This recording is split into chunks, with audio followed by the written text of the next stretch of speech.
Hello guys, সাগর স্যারের ক্লাসে তোমাদের সবাইকে ওয়েলকাম। আজকে আমি তোমাদেরকে শেখাবো এই যে THE এই যে ওয়ার্ডটা আছে, এই ওয়ার্ডটা দু রকমের উচ্চারণ হয়। কখনো দা উচ্চারণ হয়, কখনো দি উচ্চারণ হয়।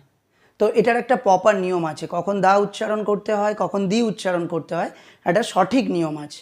দা আর দি এই দুটো উচ্চারণই কিন্তু সঠিক, বাট এটার একটা প্রপার নিয়ম আছে, একটা সঠিক নিয়ম আছে। সেই নিয়মটা খুব সহজে কয়েকটা এক্সাম্পলের মাধ্যমে আমি তোমাদেরকে বুঝিয়ে দিচ্ছি। ঠিক আছে, খুব ইজি, খুব সহজ, একটু মন দিয়ে দেখো তাহলেই বুঝতে পারবে। যেমন দেখো এখানে প্রথমে দাটা বোঝাচ্ছি, তাহলে দেখো এখানে দা বুক, তাহলে দা বুক। তো এখানে দেখো BOOK বুক, তাহলে এখানে এই ওয়ার্ডটার ফার্স্ট লেটার কি আছে? বি। তাহলে বি তো কনসোনেন্ট, তাহলে ফার্স্ট লেটারটা কনসোনেন্ট থাকায় এটার আমি উচ্চারণ এখানে করছি দা। তাহলে এটার নিয়ম কি হলো? কোনো ওয়ার্ডের ফার্স্ট লেটারটা যদি কনসোনেন্ট থাকে আর তার আগে যদি এই ওয়ার্ডটা ব্যবহার করা হয় বা এই ওয়ার্ডটা থাকে, তাহলে সেক্ষেত্রে ওটার উচ্চারণ হবে দা। আবার দেখো এখানে কি বলছি, দি এন্ড। তাহলে এখানে দেখো এই যে ওয়ার্ডটা দেখছো এন্ড, এই ওয়ার্ডটির ফার্স্ট লেটারটি কি আছে? ই, অর্থাৎ ভাওয়েল। তাহলে এই ওয়ার্ডটির ফার্স্ট লেটারটা ভাওয়েল থাকায় এটার দি উচ্চারণ করা হচ্ছে, তাহলে দি এন্ড। তাহলে বুঝতে পারলে নিয়মটা? কোনো ওয়ার্ডের ফার্স্ট লেটারটা যদি ভাওয়েল থাকে এবং তার আগে যদি এই ওয়ার্ডটা থাকে, তাহলে তখন এই ওয়ার্ডটার উচ্চারণ করা হবে দি। বুঝতে পেরেছো? তাহলে আরেকবার রিপিট করে দিই, কোনো ওয়ার্ডের ফার্স্ট লেটারটা যদি কনসোনেন্ট থাকে এবং এই ওয়ার্ডটা যদি তার আগে থাকে, তাহলে এই ওয়ার্ডটার উচ্চারণ করা হবে দা। আবার কোনো ওয়ার্ডের ফার্স্ট লেটারটা যদি ভাওয়েল থাকে এবং তার আগে যদি এই ওয়ার্ডটা থাকে, তাহলে এই ওয়ার্ডটার উচ্চারণ করা হবে দি। বুঝতে পেরেছো? এটা খুব সাধারণ নিয়ম, এর একটা আলাদা নিয়ম আছে। শুধু এটা তো একটা সাধারণ নিয়ম। এবার একটা এক্সেপশনাল নিয়ম আছে, যেখানে দা উচ্চারণ হওয়ার কথা এই ওয়ার্ডটা, সেখানে দি উচ্চারণ হবে। আবার যেখানে দি উচ্চারণ হওয়ার কথা সেখানে দা উচ্চারণ করা হবে, মানে পুরো নিয়মটা পাল্টে যাবে।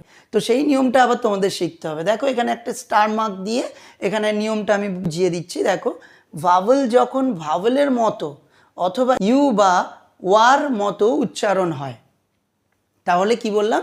ভাওয়েল যখন ভাওয়েলের মতো অথবা ইউ বা ওয়া এর মতো উচ্চারণ হয়, ইউ বা ওয়া এর মতো উচ্চারণ হয়, তখন সেক্ষেত্রে কি হয়? সেক্ষেত্রে কিন্তু এই ওয়ার্ডটা যেখানে দি উচ্চারণ হওয়ার কথা সেখানে দা উচ্চারণ করা হয়। দেখো দুটো এক্সাম্পল দিয়ে বুঝিয়ে দিয়েছি। দ্য 1 রুপি নোট, তাহলে এখানে দা উচ্চারণ করছি, কিন্তু এখানে দেখো ও তো ভাওয়েল, ভাওয়েল থাকা সত্ত্বেও এখানে আমি দা বললাম। তাহলে এখানে ভাওয়েল থাকা সত্ত্বেও দা উচ্চারণ হচ্ছে এই ওয়ার্ডটার। কেন? কারণ হচ্ছে যে এখানে এই যে ও মানে ভাওয়েল যেটা আছে, এটার উচ্চারণ করা হচ্ছে ওয়া। তাহলে এখানে নিয়মে বলাই আছে যে ওয়ার মতো উচ্চারণ হলে, আর এখানে ভাওয়েলটা তাহলে ওয়ার মতোই উচ্চারণ হচ্ছে, সেই জন্য এই ওয়ার্ডটা এখানে দি না উচ্চারণ করে দা উচ্চারণ করা হচ্ছে। তাহলে দ্য 1 রুপি নোট। বুঝতে পেরেছো? আবার দেখো নিচের এক্সাম্পলটা, দা ইউনিটি। তাহলে দা ইউনিটি কেন বলছি? এখানে ইউটা তো ভাওয়েল, কিন্তু এখানে এই যে এই ইউটা দেখো ভাওয়েলের মতোই অথবা ইউর মতো উচ্চারণ হচ্ছে, সেই জন্য নিয়মটা পাল্টে গেল, দি উচ্চারণ না করে দা উচ্চারণ করা হচ্ছে। তাহলে দা ইউনিটি, তাহলে পুরো নিয়মটা পাল্টে গেল। তাহলে জাস্ট এই যে এর উল্টো নিয়মটা, এই নিয়মটা তোমাদের মনে রাখতে হবে। এটা একটা এক্সেপশনাল রুলস, এটা একটা আলাদা নিয়ম, তোমাদের এটা মনে রাখতে হবে। আবার এদিকেও দেখো একটা নিয়ম, এইচ লেটারটি যখন অ বা আয়ের মতো উচ্চারণ হয়, মানে এইচ তো কনসোনেন্ট, বাট তার উচ্চারণ যদি অ বা আয়ের মতো হয়, তাহলে সেক্ষেত্রে আবার নিয়মটা পাল্টে যাবে, নিয়মটা চেঞ্জ হয়ে যাবে। যেখানে দা উচ্চারণের কথা সেখানে দি উচ্চারণ করা হচ্ছে। এবারে দেখো এখানে দুটো এক্সাম্পল দিয়ে এখানেও বুঝিয়ে দিচ্ছি। এখানে দা হওয়ার কথা ছিল, এখানে আমি কি বলছি? দি অনার।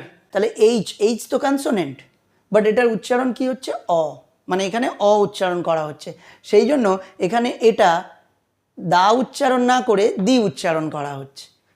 কনসোনেন্ট থাকা সত্ত্বেও যেহেতু এইচটার উচ্চারণ অয়ের মতো হচ্ছে, সেই জন্য এখানে দা না উচ্চারণ করে দি উচ্চারণ করা হচ্ছে। আবার সেম নিচে একটা এক্সাম্পল দেখো, হচ্ছে দি আওয়ার। তাহলে দি আওয়ার কেন বলছি? কারণ এখানে এইচটা তো কনসোনেন্ট, কিন্তু বাট কনসোনেন্ট হলে হবে কি? এর উচ্চারণ হচ্ছে আ।